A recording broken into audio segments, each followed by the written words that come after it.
السلام علیکم ورحمۃ اللہ وبرکاتہ۔ دروازے پر بہت تیز دستک ہو رہی تھی۔ اے سی والے روم سے نکل کر تپتی دھوپ میں جاتے ہوئے میں شدید غم و غصے میں تھی۔ دروازہ کھول کر جیسے ہی سامنے والے کو کچھ کہنا چاہا، سامنے 70 سال کے بزرگ کھڑے تھے۔ بیٹا، اگر کچھ کھانے کو ہے تو دے دو، میری بیوی بھوک سے مرنے والی ہے۔ یہ سن کر میرا دل لرز اٹھا۔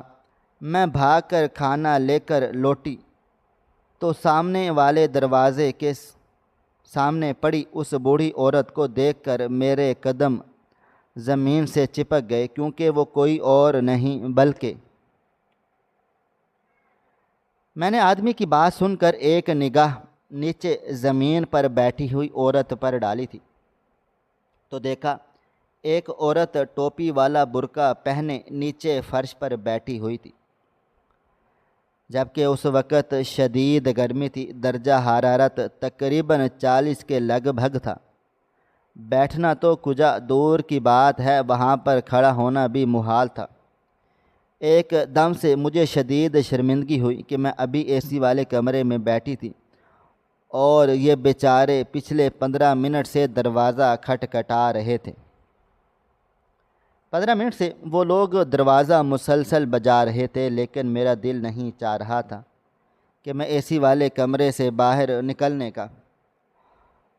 اس کے علاوہ میری پسندیدہ فلم بھی چل رہی تھی، جسے چھوڑنا مجھے اچھا بھی نہیں لگ رہا تھا۔ مجھے بہت زیادہ دکھ ہوا۔ بابا جی، آپ اندر آ جائیں۔ میں بغیر کچھ سوچے سمجھے ان دونوں کے لیے اپنے گھر کا دروازہ کھول دیا۔ گراج میں 2-3 کرسیاں پڑی تھیں تو انہیں وہاں پر بیٹھنے کا اشارہ کر دیا۔ وہ لوگ دیکھنے میں بالکل ہی بے زر سے لگتے تھے۔ ان کرسیوں پر بیٹھنے کے بعد میں نے پوچھا، کہاں سے آئے ہیں؟ تو انہوں نے ایک دور گاؤں کا نام لیا کہ ہم وہاں کے رہائشی ہیں۔ میری بیوی کی طبیعت ٹھیک نہیں تھی تو ڈاکٹر کو دکھانے کے لیے لایا یہاں پر، لیکن پھر کسی نے میری جیب کاٹ دی۔ میری بیوی کو شوگر ہے تو اسے بہت بھوک لگتی ہے۔ بیٹی، ہمیں معاف کر دو، ہم نے بڑی دوپہر تمہیں پریشان کیا، لیکن ہمیں تھوڑی مدد چاہیے۔ کچھ بھی ہو کھانے کے لیے تم دے دو، اور ایسا کرو اپنا نمبر بھی دے دو، اپنے گاؤں پہنچتے ہی تمہیں اس کھانے کے پیسے ادا کر دوں گا۔ یہ سب سن کر میرے دل کو کچھ ہوا۔ نہیں نہیں بابا جان، آپ کیوں پریشان ہوتے ہیں؟ میں کوئی نہ کوئی مسئلہ نہیں، یہ کہہ کے میں کچن میں چلی گئی اور کھانے کے لیے جو کچھ بھی پڑا ہوا تھا اٹھا کر لے آئی۔ اس عورت نے ابھی تک اپنا برقع پیچھے نہیں کیا تھا۔ میں نرمی سے کہا، ماں جی اپنا برقع پیچھے کر لیں، بے شک گرمی بہت ہے، آپ کو گھبراہٹ ہو رہی ہوگی۔ میری بات سن کے اس عورت نے برقع پیچھے کیا تو ایک لمحے کے لیے میں خاموش ہو گئی تھی۔ پتہ نہیں کیوں اس عورت کو دیکھ کر مجھے اپنے اندر ایک اپنائی سی محسوس ہو رہی تھی۔ مجھے یوں لگ رہا تھا جیسے اس عورت کو میں جانتی ہوں۔ مجھے اس کے چہرے پر اپنی جیسی مشابہت بھی محسوس ہو رہی تھی۔ ماں جی، آپ کا نام کیا ہے؟ پتہ نہیں میرے دل و دماغ میں کیا چل رہا تھا، جس کے پیش نظر میں نے اس کا نام پوچھا۔ مجھے کہیں نہ کہیں یقین تھا کہ میں اس عورت کو ضرور جانتی ہوں گی، لیکن وہ عورت نہیں بولی۔ تو بابا جی نے نرمی سے کہا، بیٹا وہ نہیں بول سکتی، بہت پہلے اس کی زبان میں لنگ آ گیا تھا، جس کا علاج کروانے کے پیسے نہیں تھے، اور دھیرے دھیرے میری بیوی بولنے کے قابل ہی نہیں رہی۔ مجھے بڑا دکھ ہوا۔ دنیا میں نہ جانے کیسے کیسے دکھ چھپے ہوئے تھے، اور ہم صرف اس وجہ سے پریشان ہو جاتے تھے کہ ایک مہنگے ریسٹورنٹ میں کھانا کھانے کے پیسے نہیں، جبکہ میرے سامنے موجود جوڑا پیسے نہ ہونے کی وجہ سے کتنی قیمتی شے کو کھو بیٹھا تھا۔ میں وہیں پر ان کے پاس بیٹھ گئی اور کھانے کی طرف اشارہ کیا۔ ہم دونوں نے بغیر کسی جلدی کے بڑے سکون سے کھانا ختم کیا اور پھر مجھے دیکھتے ہوئے دعائیں دیتے ہوئے وہاں سے اٹھ گئے، لیکن میرا دل چاہ رہا تھا کہ کاش وہ وہیں پر بیٹھے رہیں۔ اندر ہی اندر مجھے ان سے بہت زیادہ انسیت محسوس ہو رہی تھی۔ بابا جی کچھ دیر اور بیٹھ جائیں نا، سکون مل رہا ہے آپ لوگوں کے پاس بیٹھ کر۔ عموماً میں اجنبی لوگوں سے زیادہ بات نہیں کرتی تھی، اجنبی تو کیا اپنوں سے بھی بس لیے دیے انداز میں بات کرتی تھی، لیکن ان لوگوں سے بات کرتے ہوئے مجھے بڑا اچھا محسوس ہو رہا تھا۔ تبھی میں نے بغیر کسی ڈر اور جھجک کے اپنی خواہش کا اظہار کیا تو بابا جی نے نفی میں سر ہلا دیا اور کہا، نہیں بیٹی، تمہارے بھی اپنے کرنے والے کام ہوں گے، ہم نے پہلے ہی تمہیں بلا وجہ تکلف میں ڈالا ہے۔ یہ کہہ کر وہ دوبارہ اٹھ کھڑے ہوئے۔ آپ لوگ دوبارہ شہر آئیں گے؟ انہوں نے اس بات پر سر ہلایا تو میں نے کہا، ٹھیک ہے، آپ لوگ میری طرف دوبارہ ضرور آئیے گا، میں آپ لوگوں کا انتظار کروں گی۔ اگر کوئی رابطہ نمبر ہے تو مجھے وہ بھی دے دے، لیکن بابا جی نے رابطہ نمبر دینے سے انکار کر دیا، یہ کہہ کر کہ ان کے پاس موبائل ہی نہیں ہے۔ مجھے دکھ ہوا تھا، میں نے سوچ لیا تھا کہ اگلی مرتبہ وہ لوگ آئیں گے تو میں ضرور بابا جی کو ایک موبائل فون بھی لے کر دوں گی۔ بابا جی اٹھے اور انہوں نے دھیرے سے میرے سر پر پیار دینے کے انداز میں ہاتھ پھیرا۔ تبھی مجھے یوں لگا جیسے میرے سر میں کچھ چبھا ہے، لیکن میں نے زیادہ دھیان نہیں دیا، میں تو ان دونوں میں ہی کھوئی ہوئی تھی۔ اتنی کشش مجھے آج تک کسی بھی انسان میں محسوس نہیں ہوئی تھی جتنی ان دونوں میں محسوس ہو رہی تھی۔ اس کے بعد وہ دونوں مجھ سے اجازت لے کر چلے گئے۔ ان کے جانے کے کتنی دیر تک ہی میں ان کے متعلق سوچتی رہ گئی تھی، پھر خاموشی سے کمرے میں واپس آ گئی۔ میں وہاں پر اکیلی رہتی تھی۔ میرے ساتھ ایک اور لڑکی تھی جس نے وہ اپارٹمنٹ شیئر کیا ہوا تھا۔ میرے والدین دوسرے شہر میں رہتے تھے اور میں نوکری کے لیے وہاں پر مقیم تھی۔ اتنی ضرورت تو نہیں تھی میرے گھر والوں کو میرے پیسوں کی، لیکن میں خود بھی نوکری کرنا چاہتی تھی، کچھ بھی کر کے اپنے پیروں پر کھڑا ہونے کی مکمل کوشش کر رہی تھی۔ اچانک سے تانیہ نے میرا کندھا ہلایا تو میں نے چونک کر دیکھا، وہ کافی حیران لگ رہی تھی۔ مبشرہ، کیا بات ہے، تم ٹھیک تو ہو نا؟ میں نے حیرت سے اسے دیکھا اور سوچا یہ مجھے کیوں پوچھ رہی ہے۔ میں ٹھیک تو ہوں نا؟ پہلے تو کبھی یوں نہیں پوچھا۔ اپنی سوچوں میں ہی گم میں نے ہاں میں سر ہلا دیا اور کہا، بالکل ٹھیک ہوں۔ کیوں، کیا ہوا؟ میں کب سے تمہیں بلا رہی ہوں لیکن تم میری بات کا جواب ہی نہیں دے رہی تھی۔ تانے کی بات سن کر مجھے بڑا عجیب لگا۔ یار کب سے؟ کیا مطلب؟ ابھی تو تم نے مجھے بلایا ہے تو میں نے تمہاری بات سن لی، لیکن میری بات پر وہ نفی میں سر ہلا کر بولی، لڑکی پچھلے 5 منٹ سے میں تمہیں بلا رہی ہوں۔ اچھا چلو چھوڑو، جلدی آ گئی ہو کہ آج؟ میں نے اس بحث کو ختم کرتے ہوئے پوچھا تو وہ مزید حیران ہوتے ہوئے بولی، تمہارا دماغ کہاں پر ہے؟ آج اپنے پورے ٹائم پر ہی تو آئی ہوں۔ مجھے بڑی ہنسی آئی۔ میں نے ہنس کر کہا، پاگل، تم 6 بجے آتی ہو اور ابھی دوپہر کے 2 بج رہے ہیں۔ مبشرہ، لگتا ہے تمہارا دماغی توازن خراب ہو چکا ہے۔ کیا مطلب؟ اب کی بار میں چونک گئی تھی۔ جب میں تانیہ کو کوئی بات کرتی تو وہ میری بات کی نفی ہی کرتی جا رہی تھی، بار بار مجھے جھٹلا رہی تھی، تو اب میرا چونکنا بنتا ہی تھا۔ مطلب یہ کہ شام کے 6:30 ہو رہے ہیں، نہ کرو۔ یہ بات سن کر میرا منہ کھلے کا کھلا رہ گیا۔ میں مر کر بھی یقین نہیں کر سکتی تھی کہ اس وقت 6:30 ہو رہے ہیں، کیونکہ مجھے اچھی طرح سے یاد تھا کہ 1:30 بجے میں باہر آئی تھی۔ آدھا گھنٹہ وہ بزرگ اور عورت میرے پاس بیٹھے رہے، تقریباً آدھا گھنٹہ ہی ہوا تھا، تو اب یہ یقیناً 2 ہی ہونے چاہیے تھے، لیکن تانیہ 6:30 کیوں بول رہی تھی؟ یقین نہیں آتا تو گھڑی دیکھ لو۔ بے شک اس نے موبائل کی سکرین آگے کر دی، جس کو دیکھ کر میری رہی سہی ہمت بھی جواب دے گئی تھی۔ بھاگ کے جا کے میں نے باہر دروازہ کھول کے دیکھا تو واقعی آسمان سا ہو رہا تھا، یعنی 4 گھنٹے میں ایک ہی جگہ پر بغیر ہوش و حواس کے بیٹھی رہی۔ ایسا تو عام طور پر نہیں ہوتا۔ مجھے اچھی طرح سے یاد تھا کہ وہ لوگ 2 بجے گئے ہیں، میں صرف 5 منٹ کے لیے یہاں پر بیٹھی ہوں، اور پھر آ کر تانیہ نے مجھے ہلا کر بلا لیا ہے، یعنی 4 گھنٹے میرا دماغ غائب رہا۔ یہ سوچ کر میں پورے بدن میں ایک تھر تھری سی مچ چکی تھی، مجھے یقین ہی نہیں آ رہا تھا یہ سوچ کے کہ اتنی دیر میں کیسے غائب دماغی کے ساتھ رہ سکتی ہوں۔ تانیہ میری حالت سمجھ چکی تھی، اس نے مجھے نرمی سے تھاما اور اپنے کمرے میں لے گئی۔ میں نے خاموشی سے ارد گرد دیکھے جا رہی تھی۔ وہ میرے لیے پانی لے کر آئی تو پورا پانی میں نے ایک ہی سانس میں ختم کر ڈالا۔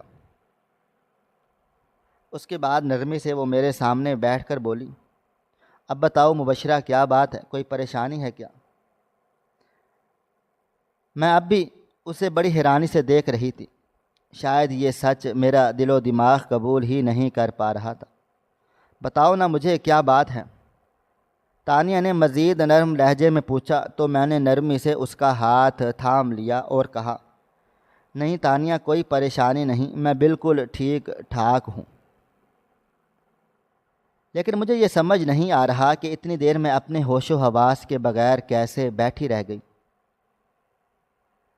ایسی بھی کیا بات تھی کہ میرا دل و دماغ ایک دم سن ہو گیا اور میں گزرتے وقت کا اندازہ نہیں کر پائی؟ نہیں، یہ کوئی بڑی بات نہیں ہے، عام اوقات ایسا ہو جاتا ہے۔ اکثر میرے ساتھ بھی دفتر میں بیٹھے بیٹھے یہ معاملات ہو جاتے ہیں۔ بیٹھے بیٹھے کہاں کھو جاتی ہوں، وقت کا پتہ ہی نہیں چلتا۔ صاف لگ رہا تھا کہ تانیہ محض مجھے پرسکون کرنے کے لیے سب باتیں بنا رہی ہے، ورنہ یہ بات مجھے واقعی میں پریشان کن تھی۔ اب مجھے بتاؤ کیا ہوا؟ وہاں باہر کیوں بیٹھی تھی؟ خیریت تھی؟ گرمی تو اتنی ہے، تم اے سی والا کمرہ چھوڑ کر باہر کیوں چلی گئی؟ تانیہ نے یہ پوچھا تو تب مجھے یاد آ گیا کہ میں تو ان دونوں بوڑھے لوگوں کو کھانا کھلانے کے لیے باہر آئی تھی۔ جیسے ہی وہ لوگ گھر سے گئے تو میں دروازہ لاک کر کے میں وہیں پر 2 منٹ بیٹھ گئی تھی۔ بس پھر مجھے آ کر تانیہ نے ہی اٹھایا تھا۔ میں نے پوری بات تانیہ کے گوش گزار کر دی۔ کیا تمہیں ان پر کوئی شک ہو رہا ہے؟ وہ تشویش سے بولی تو میں نے سر نفی میں ہلایا اور کہا، نہیں، مجھے کیا شک ہونا ان پر، وہ تو بہت زیادہ معصوم اور بہت ہی پیارے لوگ تھے۔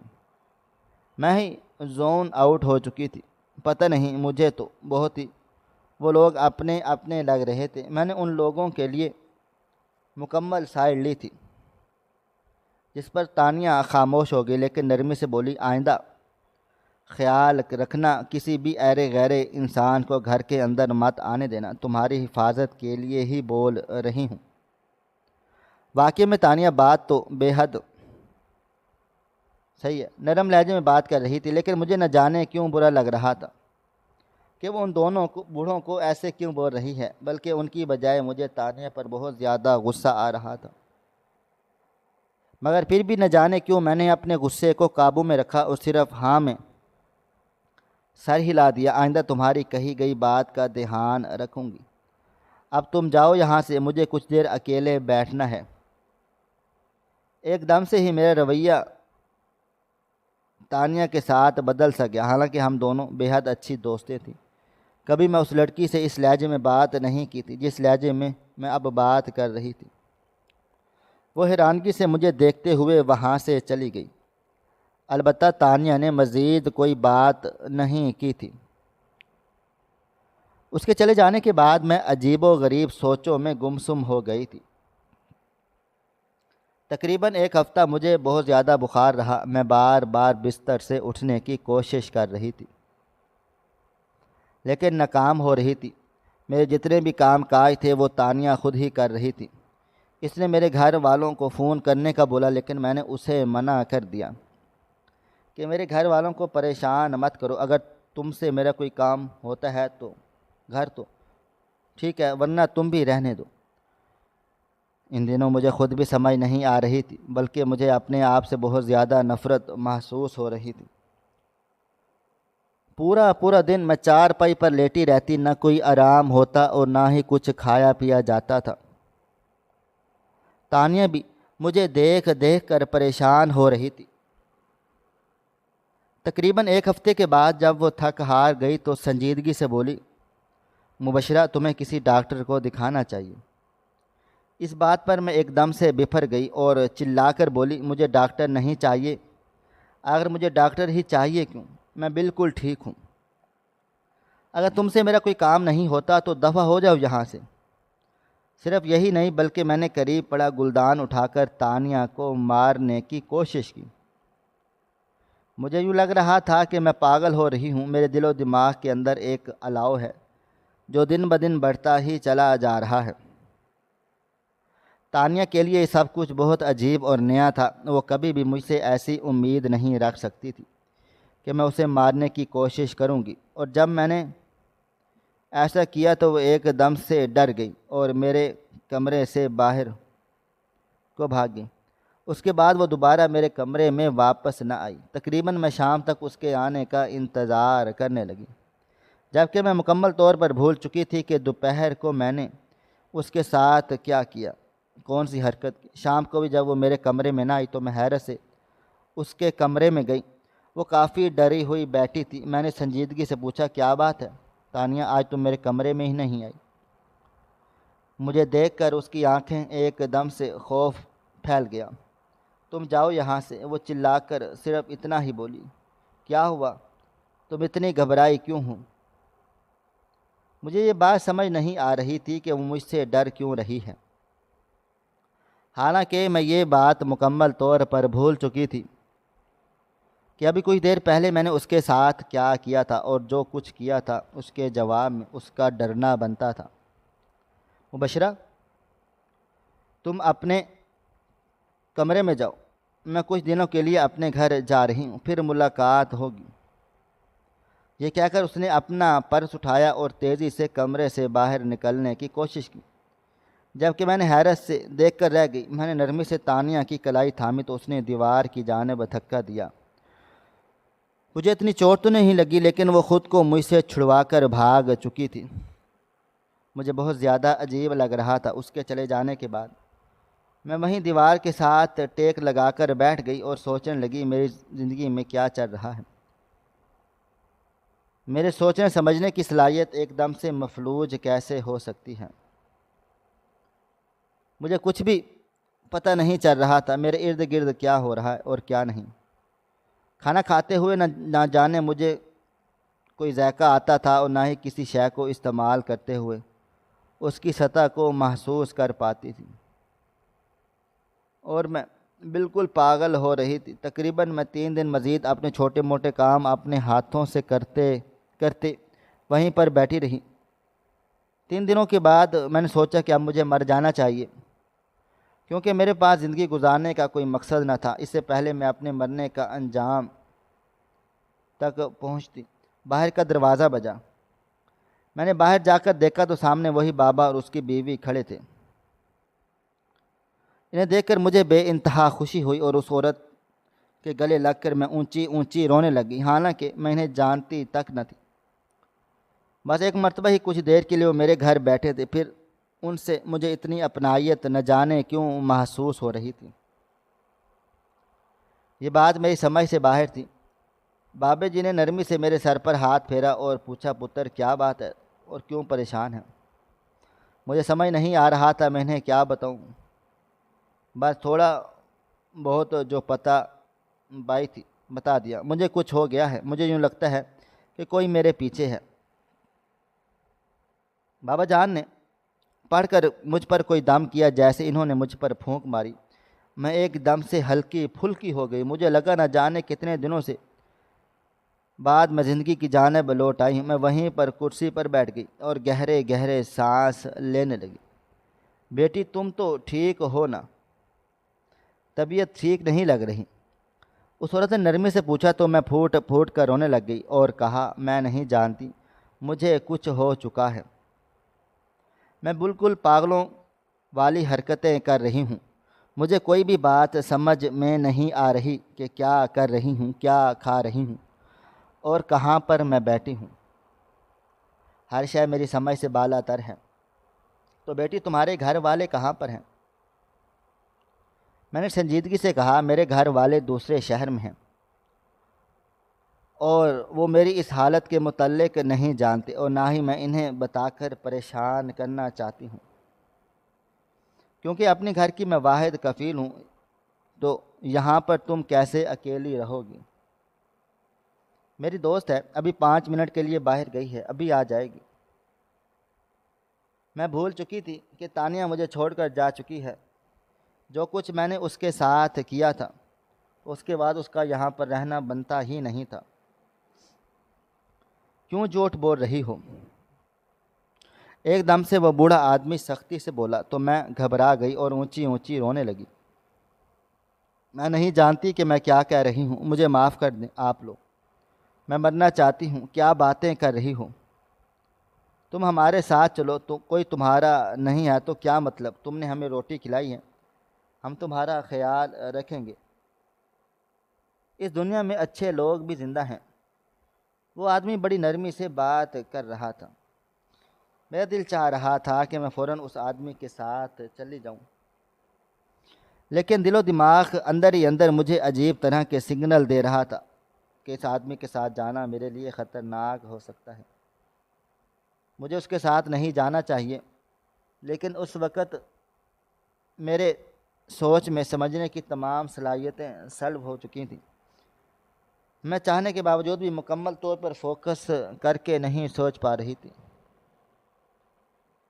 میں انہیں منع کرنا چاہتی تھی، لیکن پھر نہ جانے کیوں میرے منہ سے ہاں نکل گیا اور میں اپنا جوتا پہن کر ان کے ساتھ جانے کے لیے تیار ہو گئی۔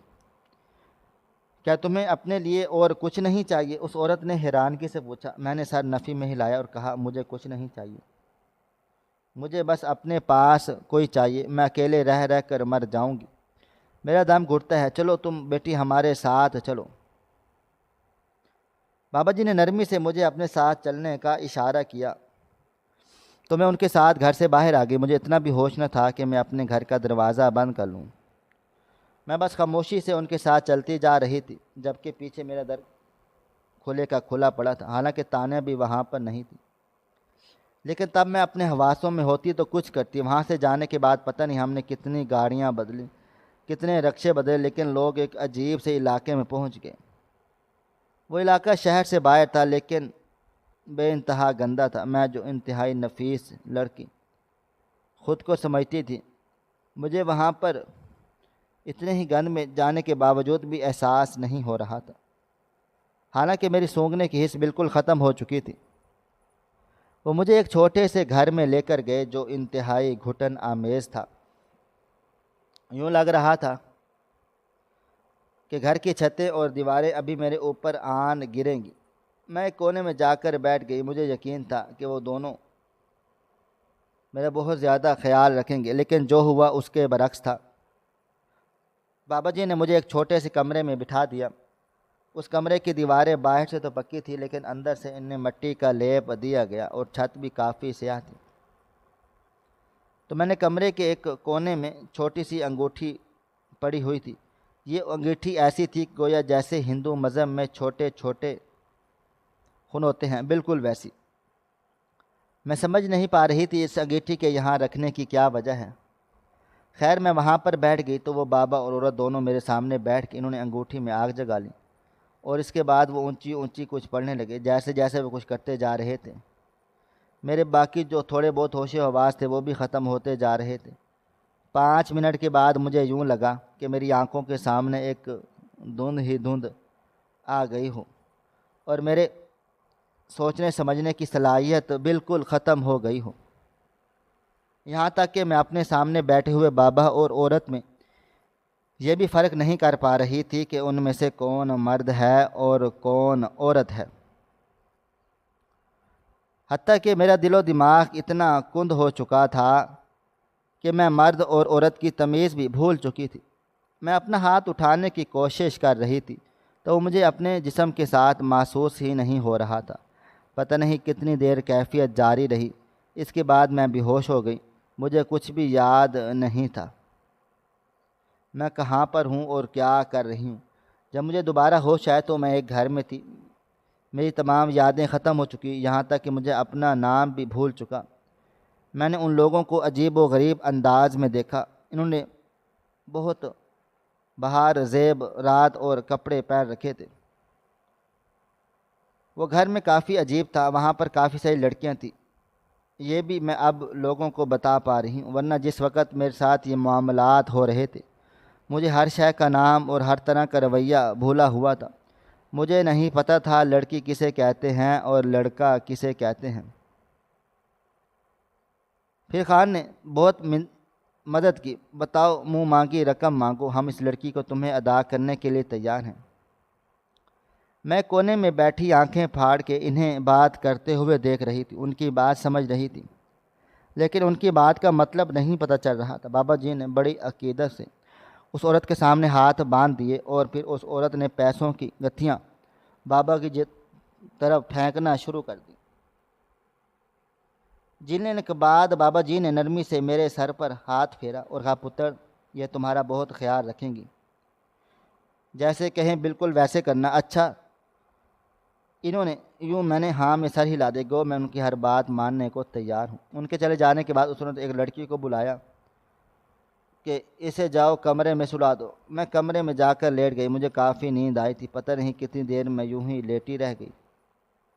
پھر نہ جانے کتنے دن وہاں حساب کتاب میرے لیے ختم ہو چکا تھا۔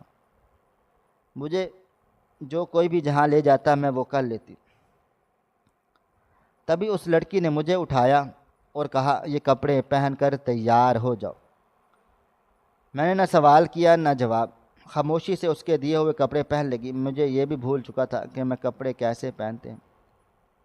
اس لڑکی نے وہ کپڑے پہننے میں میری مدد کی، پھر وہ خود ہی ایک ٹانگ پر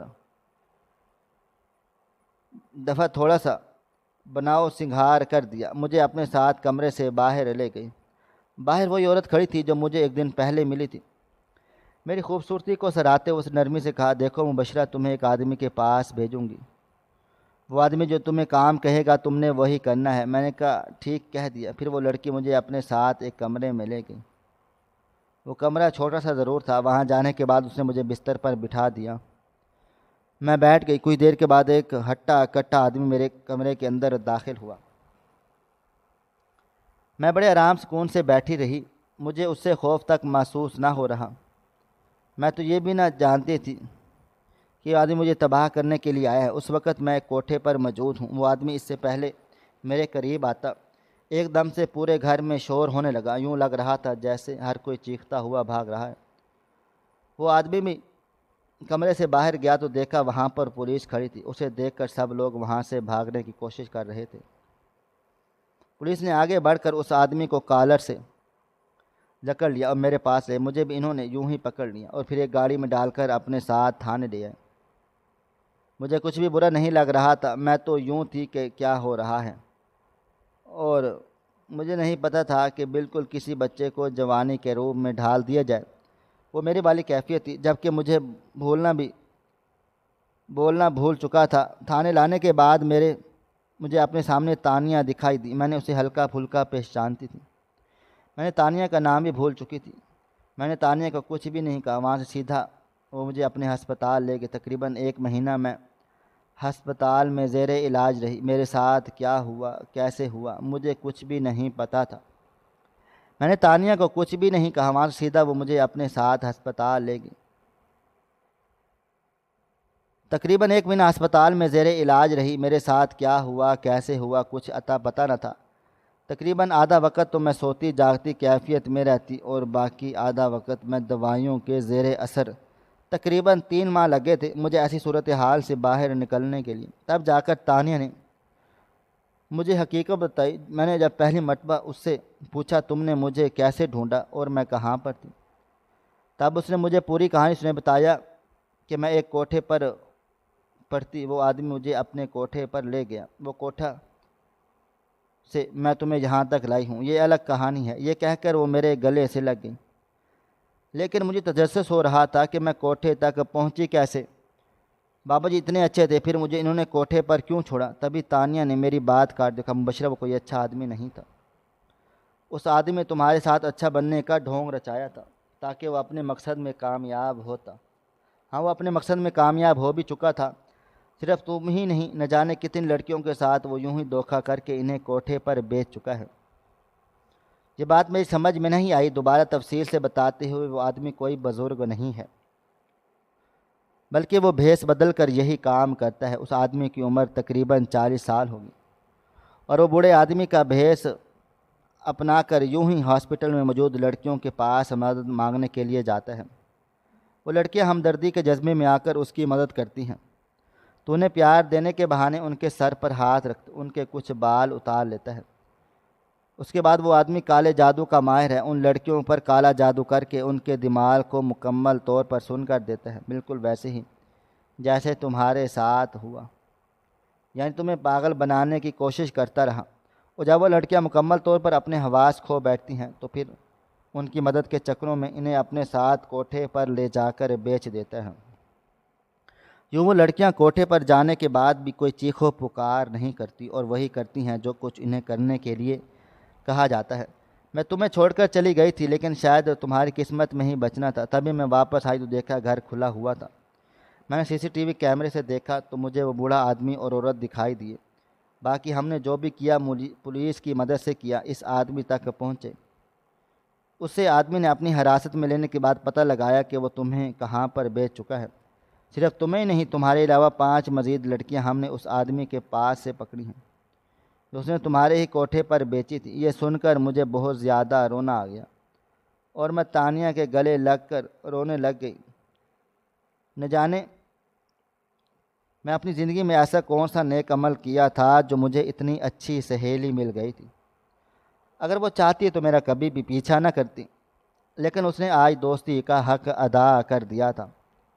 اور ہاں، اس تمام معاملے نے اس نے میرے گھر والوں کو بے خبر رکھا، کیونکہ وہ میری بات کا احترام کرتی تھی۔ ہماری آج کی یہ کہانی آپ کو کیسی لگی؟ کومنٹ باکس میں اپنی رائے کا اظہار ضرور کریں، اور مزید اس طرح کی سبق آموز کہانیاں سننے کے لیے ہماری ویڈیوز کو لائک کریں، شیئر کریں، اور ہمارے چینل کو سبسکرائب کر لیں۔ شکریہ۔ اللہ حافظ۔